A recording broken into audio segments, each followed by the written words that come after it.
Our first scripture today comes from the Psalms, Psalm 13.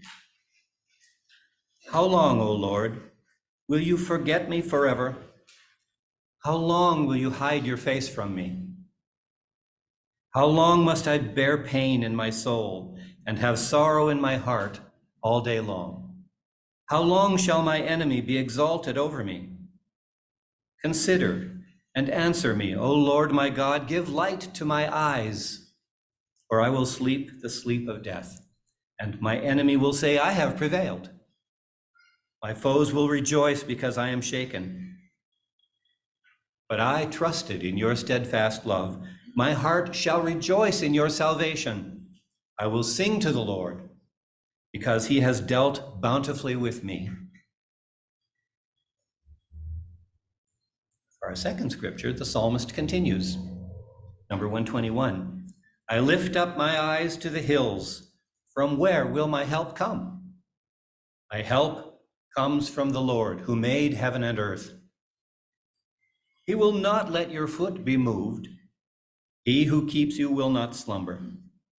He who keeps Israel will neither slumber nor sleep. The Lord is your keeper. The Lord is your shade at your right hand. The sun shall not strike you by day, nor the moon by night. The Lord will keep you from all evil. He will keep your life. The Lord will keep your going out and your coming in from this time on and forevermore. What you gonna do with that?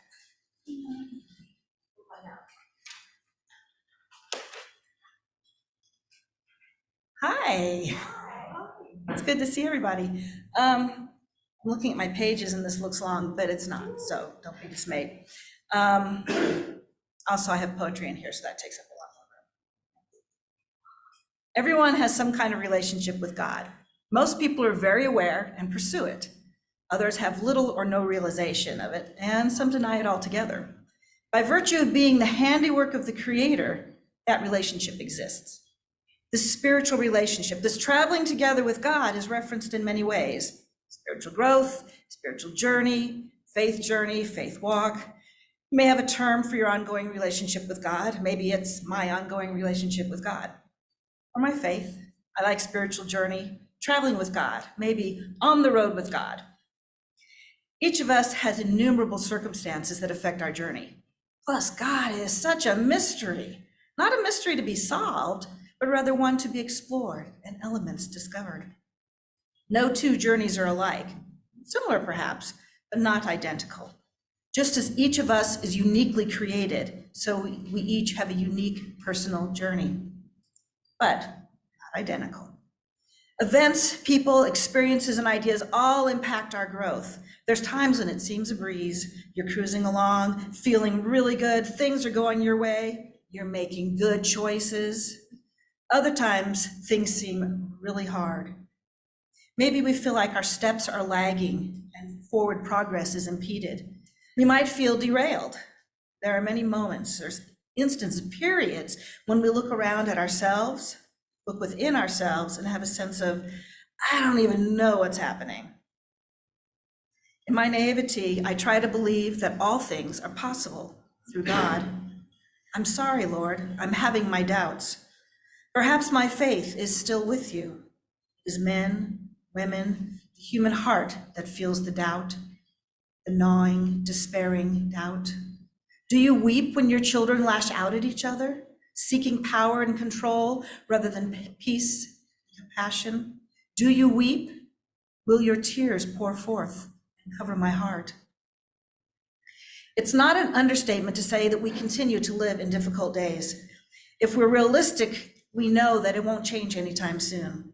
What goes on around us these days is disturbing and impacts us in a deeply emotional and spiritual level. I don't like the way it makes me feel. I've tried to take a hiatus from the news, but I'm not very good at it. It raises my already present anxiety and fills me with despair. I very much don't want to know what's happening, but I also very much do want to know. I have a complex relationship with the media. It's important to be well informed, but hard to do without feeling saturated by all the negative. We had a divisive election and then another one. There are daily shootings, violent racism, basic rights are being eroded and even removed. There is a selfish demand for freedom, which only encompasses a loud minority. Those are all impactful things. I've noticed that we can't even manage common decency and respect. Excuse me, thank you. I want my granddaughters to live in a world that embraces kindness and hope. The message of love your neighbor as yourself has faltered. My heart hurts when I look around. I don't understand those behaviors. I find myself saying, what? Seriously, what? And I say it a lot. As followers and students of Jesus, I don't think any of us would say, meh, whatever. I can't comprehend a lot of it, and I don't understand how God allows it. Yet I do, sort of. We have free will. God gave us free will so that our relationship with our Creator is genuine. There are extremely disturbing, foolish, dangerous decisions and choices being made in the world around us. We need to make sure that we consciously attempt to make spirit-driven choices. Traveling with God can be hard, and this journey we're on tears me apart sometimes. Yet as much as anything hurts us, we need to remember that God's love is greater, deeper, more intimate than ours, and the tears of our Creator flow further. I have called to you, shouted, cried, bowed before with tears in my eyes. Have you not heard? My heart cries out for you, seeks you, entreats you to enter. I am alone. In mind, you are faithful, ever present, ever known. My heart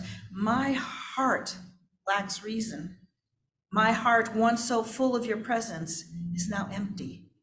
You are unknown. I know that God is present. In my head, I know. My heart, it just can't be reasoned with. I do doubt God's presence at times, God's knowing, God's caring, God's justice. I'm confused and I have questions. Why are people so hateful? Why do the rich get richer and the poor poorer? Why do we care more about the moneyed than the immigrant? Why can't people see that we are not a just society and that we need to change? Why can't we, through prayer, individual and collective, make a bigger difference? Why is freedom so selfish, and why does it create chains? Where are your miracles? Do you hear us?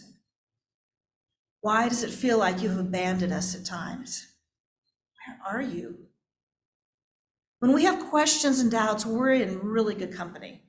Moses' brother Aaron showed his doubt when he created the golden calf for the Israelites. They had their own severe doubts. The fact is, he volunteered to do it. He added an altar to it for them as a bonus. Throughout their wanderings in the wilderness, there was real belief and great doubt. Abraham and Sarah laughed at God. You can't possibly be serious, when it was foretold that they'd have a baby. Job lamented why God had forsaken him. He trusted God, but he doubted God too. He had questions. Peter, one of the most vocal proponents of Jesus, joined him walking on water. When his doubt surfaced, he sank. And then there's David. If you get a chance after church, take another look at the scriptures for today. Hold on to them. David was all over the place, lamenting, doubting, confronting, praising, repeat. Very real, very I can relate. It has become easy to normalize what happens in our nation and closer to home and not always be dismayed, confused, depressed, despairing, disheartened, angry. Why can't people, all of us, see not the God we've made, but the God that made us? My heart aches for so many, for people in crisis and ill, for people who are lost within their lives, the brokenhearted, the battered. My heart aches for the neighbors down the street who are coming on to a year since their 17-year-old son was killed in an auto accident that was not his fault, nor should have happened.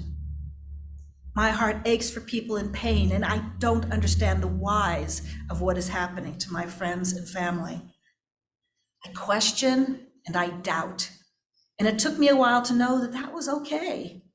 I mean, it means that I'm still talking to God. It means that I'm still acknowledging our relationship. I'm not saying I'll get answers to my questions. Maybe I don't need them. I don't know. It's not often that an answer comes easy to understand. Perhaps the answers are abstract and enigma. It does feel good to vent though, and to know that God can bear it. That's because of the authentic relationship piece. When we have that, we can call out to God and call God out. I look in on life from the periphery, just outside of theirs, a beat or two or more behind. I long for what I see, but can't touch. It's not real to me on the periphery. Lives with meaning, dreams, purpose, connection. I reach out, desire full, but I'm out of sync on the periphery and miss it all. When traveling with God on this leg of the journey and similar ones, I find myself feeling a disconnect, not just with God, but also with the people around me. It comes and goes. Sometimes it's fleeting. Sometimes it's a depression that lingers far longer than I like. Sometimes it's a slow progression, and suddenly I realize I'm not in a good place. Lately, and by that I mean the last several months or so, coming to church has been difficult for me. It has nothing to do with anyone here. People here bring me great joy, and I feel blessed to know you. It doesn't mean it's always easy to come and be present, though. I am more emotional, more easily triggered, and just not where I want to be in my journey. My heart just has not been in it. I'm going step by step. I get to run the camera most weeks. I enjoy it. It affords some opportunity to be creative, and I get to learn some things, like I shouldn't be so hard on myself when the camera suddenly has a mind of its own, or someone moves quickly in a different direction or space than I was anticipating. I think that running the camera way back there in the corner allows me to hide. On the flip side, being responsible for running the camera causes me to be here when I don't feel up to it.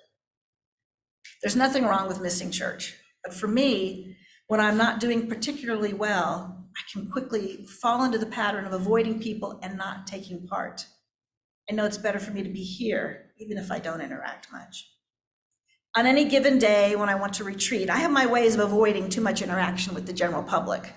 I find that online pre-ordering and pickup is quite helpful with that. I pick up my food and then go to find a table as I wait for my friend to order. I also get my food faster than someone who goes to the counter, so that's a plus. Doubt and discouragement do impact our everyday journey. Not every day usually, but we wouldn't be God's children if we didn't experience it at least sometimes. I do feel a little out of sync at times. It seems from the outside that everyone else has things all put together, they're enjoying life, growing with God. I forget that everyone has their public persona and also everything that's behind it. It's the little, here's what you see, and the much larger, here's everything else. We so need each other. We are created for relationship with God and others, and those relationships need to be authentic. That's one way in which we can love and care for the people in our lives. Isn't it a relief when we find we're not alone? When we find someone else who's experienced something similar and understands? When we find out that we're not as weird as we thought we were? You too? God did not create us to live in our own little bubble. And so I will continue to awkwardly seek the safe space of family, friends, and my church community. It doesn't mean that my doubts and confusion suddenly dissipate. We must remember, though, we have a refuge in God and others, even if it doesn't always feel that way. Of course, just because it doesn't always feel like a refuge, doesn't mean that it isn't. So even when our lives feel like they're out of sync within our spiritual journey, it doesn't mean there's no growth, no forward motion. It might just mean that we need to pay attention to God, our travel advisor, and do that in the company of people who care, who can help us heal and bring us back into sync. Day, you are welcome. Bring with you shadow and light. I shall sift through lessons learned in the fading day. I choose a favorable, though frank reflection of self. Daylight stirs silhouettes, images of unknown, uncertain inspiration, and ultimately enlightenment unfurls. Daybreak, piercing illusions that chain, spirits that bind the heart, the soul. Dayspring, Burst forth with wonder, declare the shadows diminished. I share your delights, dawning, new day, welcome. Here's the thing, the good news. When we're traveling through the less illuminated parts of the path, the light will grow and eventually we will come to a beautiful, bright trail. Maybe there's boldly painted wildflowers that line it. It is never always dark. There is a sliver of luminescence right there before you. God offers us opportunities and little blessings to bring a brilliant radiance onto the path. God's a pretty awesome travel guide. God is present, always. Doesn't matter how much our heart and mind wrestle with God, our Creator is present in our spiritual growth. In the times of confusion, in the times of despair, in the times of joy, in the times of contentment. Our lives are our spiritual journey in which we grow. Our travel with God really is about the journey, not the destination.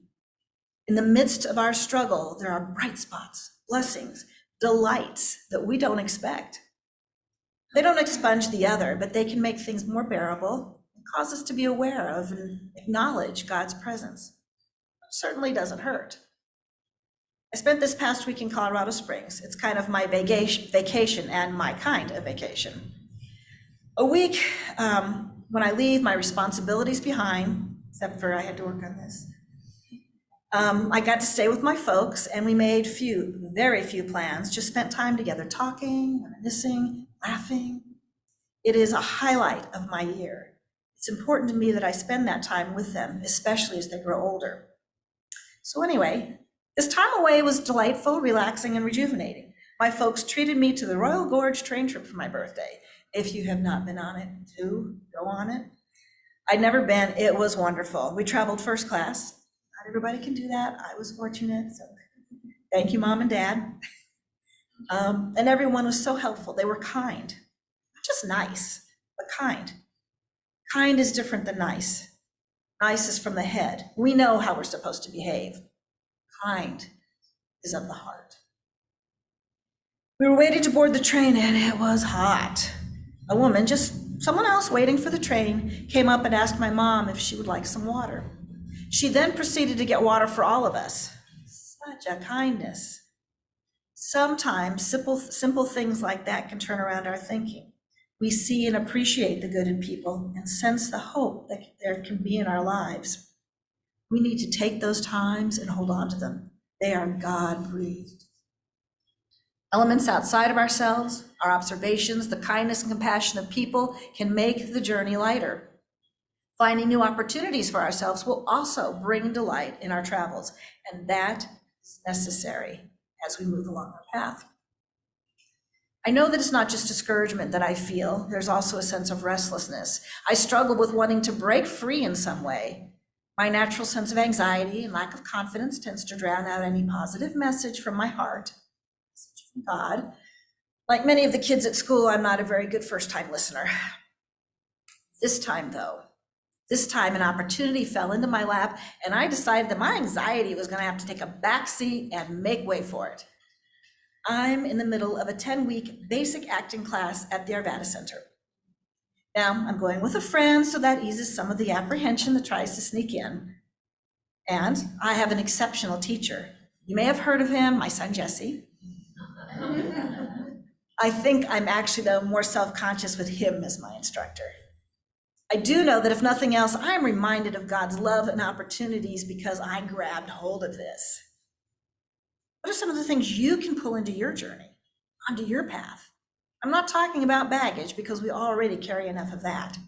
I'm talking about what comforts, what surprises, what makes us laugh, what fills our hearts. God is our travel guide, so it might be best for us to watch for what we're being offered. Check out the travel advisories. When your journey creates a heaviness, listen to your heart, open your eyes, and pay attention.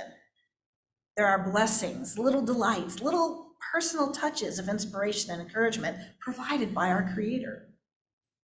Our spiritual journey and everything it encompasses, the emotional, the mental, the physical, our travel with our Creator is an investment of the soul. It is an investment for the soul. take a look around. Remember and know that however we seem to be moving, it's always forward, because all motion is continuation of the journey.